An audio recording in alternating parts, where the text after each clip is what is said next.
Today we've got, oh my goodness, Adam Stevens from Intelligent Eating with a foresight title, A State of Confusion. Please give it up for the one and only Adam. Oh, of course I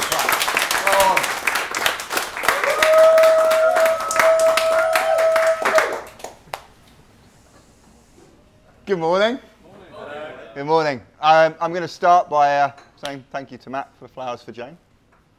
Simple. Yes, there we go. thank you, Matt. There we go. Better than the leaves. Yeah. Now, as some of you may have noticed, I've been away for a while. Physically. You may have noticed I've been online as well, though. Interesting, isn't it? The world we live in, technology, the rate of change, and so on. And I've titled this something I would call a state of confusion for a couple of reasons. One is a state of confusion about the society that we live in, and it's also about a state of confusion about perhaps who I am, because some people maybe don't understand who I am and what I'm about, and I think that's quite important. And I'm just going to give you a slight overview. We've only got 20 minutes. My typical shortest talk is about 5 hours, so we've got to, so quite how we're going to get this in. We'll have to just go with it, but it is what it is.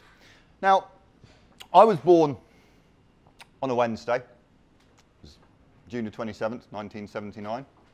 I don't remember it personally. But I was born as a blue baby.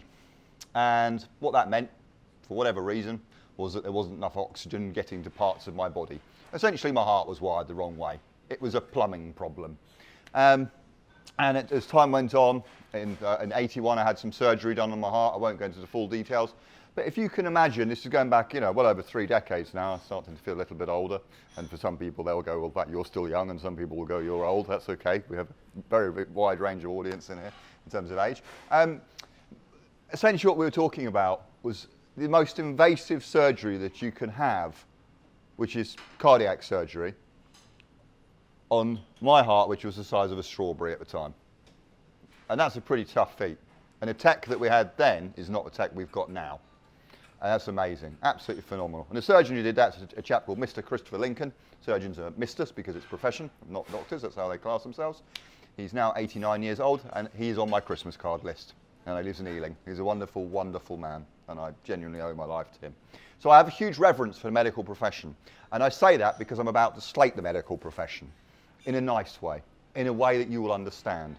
So hopefully that gives you an example of who I am and perhaps what it is and what's going on here. Now, this is the interesting stuff. Every year of my life that I can remember, I go into hospital. And I go in for a checkup annually. And what I mean by that is I go in and it's cardiology bingo. Sometimes I might go in and have a treadmill test. If anybody's ever done one of those, they're not exactly very exciting, where you wear the mask and all this. It's all kind of something. It's almost becomes kind of some bizarre sexual thing kind of thing going on. It's very strange, Yeah, exactly. But sometimes it might be something as simple as an ECG or just an echo, MRI or something. MRIs are wonderful, by the way. Waiting for the results aren't, but having the MRI is beautiful. I'd happily have paid a couple of £100 to have that. Knock back 10 milligrams of diazepam, you lie in a tube for an hour. Oh, it's fantastic. Oh, it's absolutely lovely. But the serious point to it is, what I've noticed over the 3 decades that I can remember with this is something very interesting. It's that people, and I'm talking about me as a patient, I'm talking about the staff as well, have got bigger and bigger and bigger as people in terms of, when I say bigger, I don't mean taller, I mean fatter. All right, okay? And they're getting sicker. And you see more and more people on prescription medications. More and more people.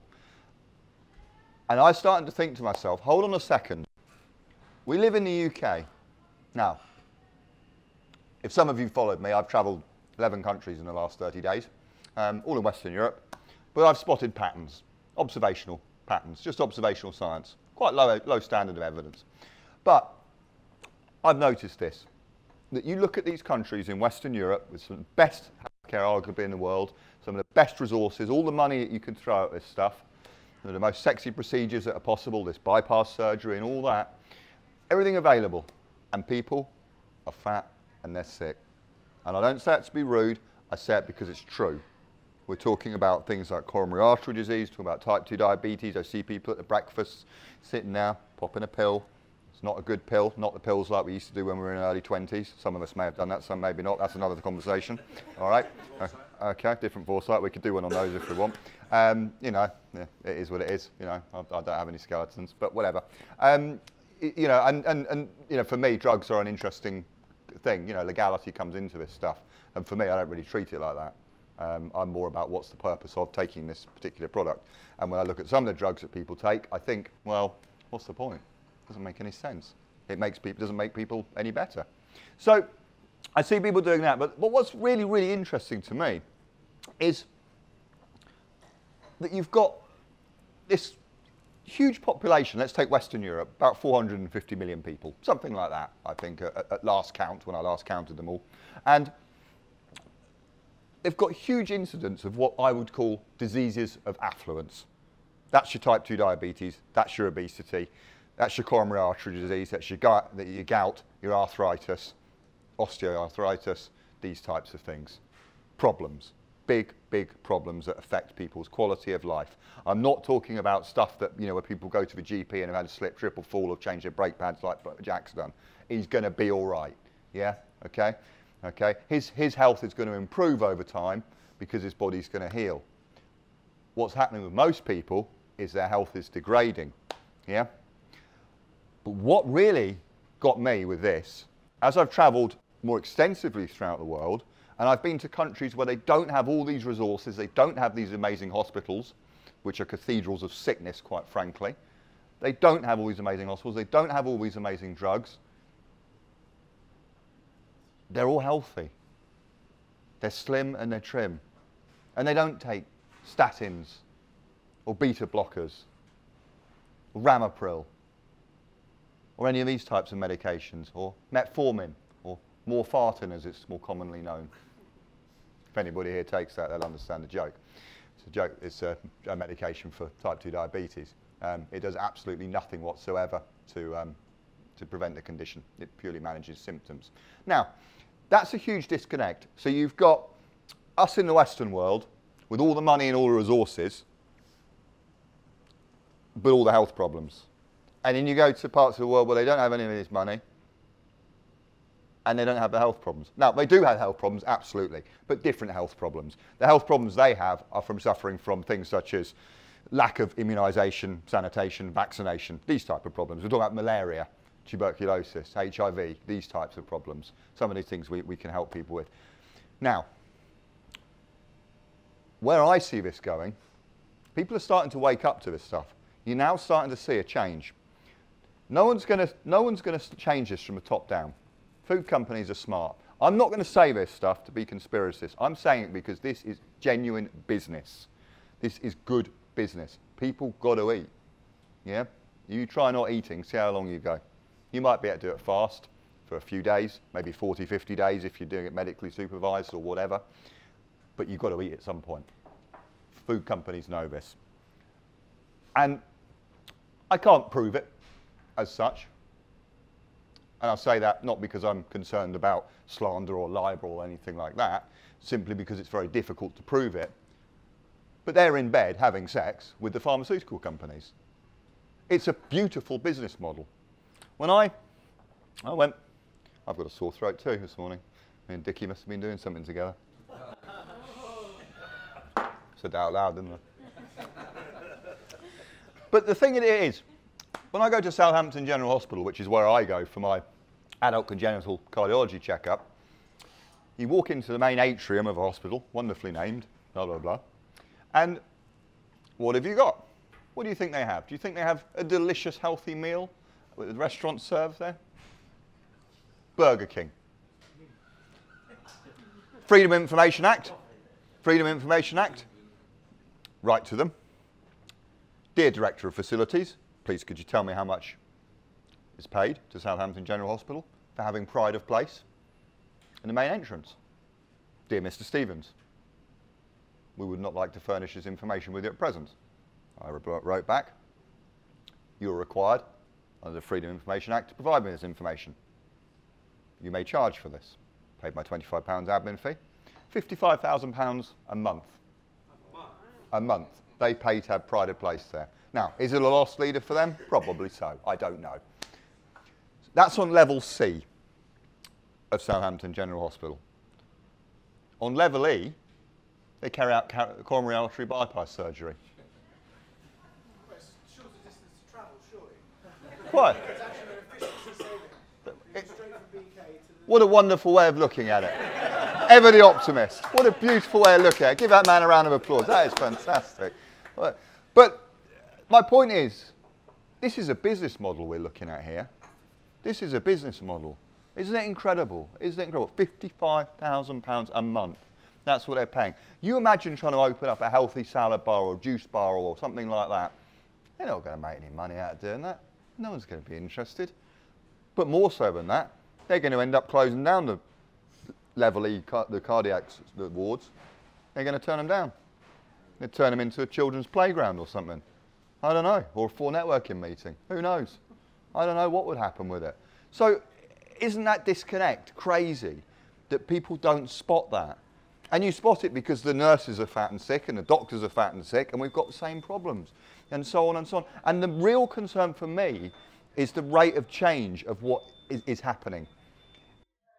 In the last 10 years, the rate of type 2 diabetes has increased by 90% in people aged 30.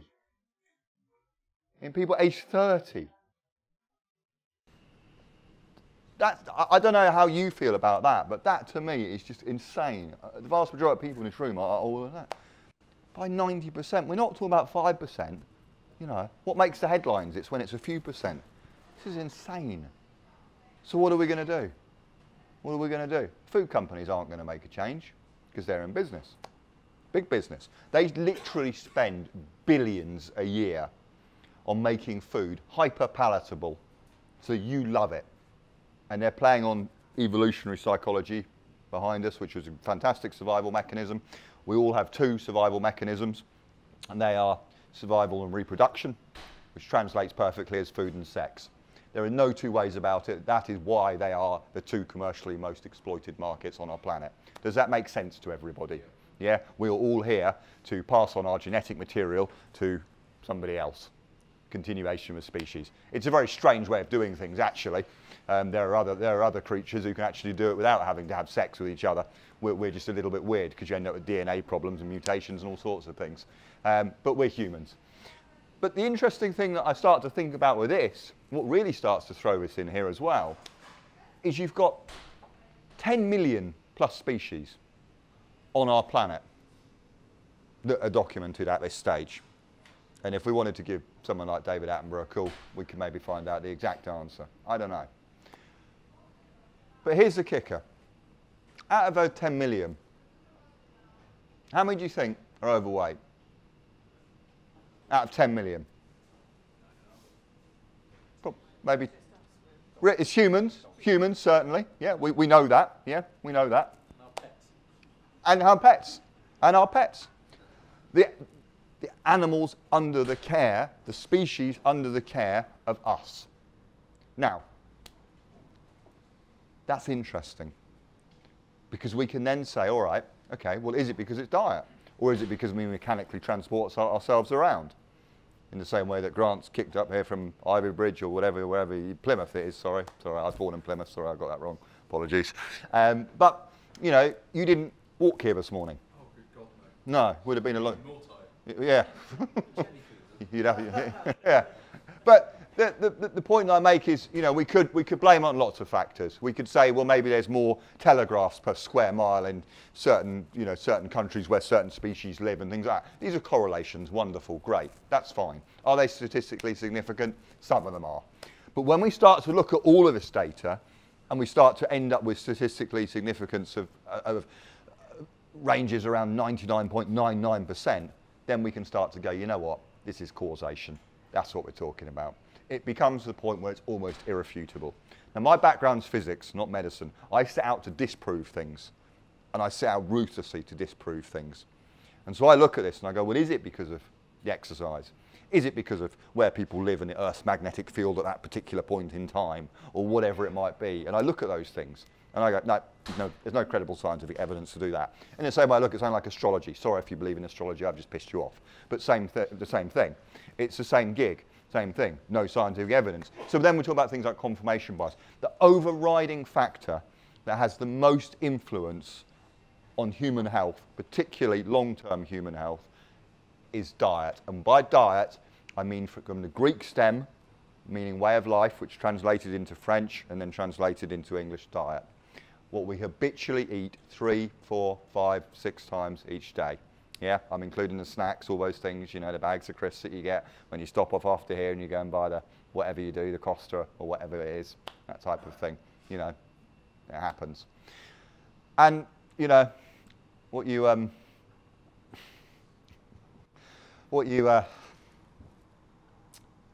eat in private, you wear in public. So you only let yourself down ultimately. Now, the point that I make about this is, has anybody ever come across a zebra with type 2 diabetes? Or a giraffe that's obese? It's unheard of. Now, some of you may laugh or some of you may think, hold on, this guy's crazy. But I'm being absolutely serious. We don't see these problems in other species. So what are we going to do? All right? What are we going to do? We've got to think about this. There's only one way forward with this that I can see. If somebody's got a better idea, I'm all ears. I'm happy to do it. I'm far from arrogant to suggest that I know it all. Far from it. But I've done a lot of research on this stuff. I believe the only way forward with this is education. In 1997, I think it was a Mr. Blair. I wasn't a particular fan of him. I think he was more of a popularist than a particularly good politician, but whatever. That's another conversation. So we won't bring religion into this as well, or we're going to have all sorts of problems. But he said, what did Tony Blair famously say? Education, education, education. It's got to start with education. That's the only way forwards with this, because at the moment, people are confused. If I went round here, and we're out of time, I've got to finish up in a minute, yeah? Okay. If I went around the room and I said to you, right, are potatoes healthy? Is rice healthy? Is butter healthy? We're going to get all sorts of different answers. Whereas when you leave here today, you have absolute clarity that you're going to drive on the left-hand side of the road, unless you're me, you've been away for a month. I've got to be cautious, all right? But you will have absolute clarity around your, yeah, that you're driving on that. You need absolute clarity in the same way around food, and that's got to start with education. And you've got to cut through all that marketing hype, because at the moment, unfortunately, without that education, you're victims of marketing. And I'm saying that genuinely. I'm not saying that to patronise any of you in here at all. That's the reality of it. It's the truth of it. And I want to finish on this with a couple of things. This is about empowerment. Some of this stuff may seem doom and gloom, and I get that, and Fidel's absolutely right. We're all going to die. The mortality rate in Homo sapiens is 100%. 1 per person. I think it's pretty fair. All right? Okay? But we need people to live as happy and healthy for as long as possible. That's what we really want. That's what he wants as well. Yeah? That's what he really wants. We're talking about longevity. All right? Okay? Not spending out your last 20, 30 years in a nursing home, yeah, unable to take yourself to the bathroom. What's the point in that? Okay? We want you happy, healthy, enjoying yourself all the way through until you die at 105 of old age or whatever it may be. Now, you're all in business. And I bet you all know your numbers to some extent. Some might not do, but don't worry about that. Okay? You bet you all know your numbers. But I look at stuff like this, for example. Finger prick blood test. 24 quid. All right? You get it done. You know your numbers. Who here knows all their numbers? I'm talking about cholesterol numbers. Things like that. Liver function. Who knows these types of things? Triglycerides. Vitamin D, vitamin B12. Who knows those numbers? Most people have no idea. Now, most people in here don't actually employ people. Without your health, you're screwed. You're absolutely screwed. It's the most important asset you have got. And people would say time's the most important asset. Yeah, I get that. But if you haven't got your health, yeah, you want to see what time feels like in hospital? Yeah? It drags. It really drags. All right? Empowerment starts with education. Okay? That's it. You've been a very, very kind audience to me this morning. I've had people walk out of my talks before. Okay. Thank you very much for having me here this morning. Time